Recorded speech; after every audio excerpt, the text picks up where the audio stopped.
Eliminare dalla lavorazione del vetro le sostanze cancerogene come il cadmio lo impone l'Europa e Murano si deve attrezzare. Ma trovare i sostituti, senza cadmio niente arancio, rosso o giallo, non facile.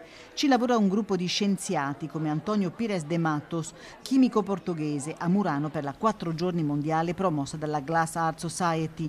1800 partecipanti, quasi la metà dagli Stati Uniti d'America, 46 paesi coinvolti.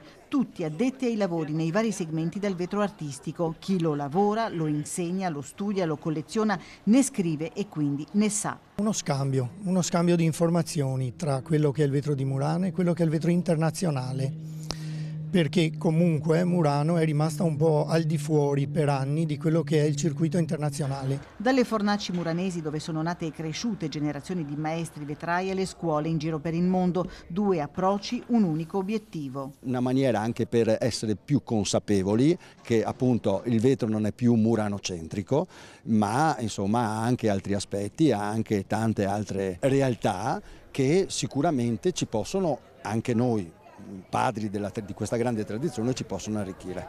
1000 anni di storia che solo qui, fra i forni e i ferri del mestiere, si può toccare per davvero. Il futuro del vetro di Murano sta sicuramente nella contaminazione, nelle idee e nella progettazione, per cui questo è un primo passo di contaminazione. Murano si è aperta al mondo, deve continuare su questa strada, non aver paura, anzi deve affrontare questa sfida.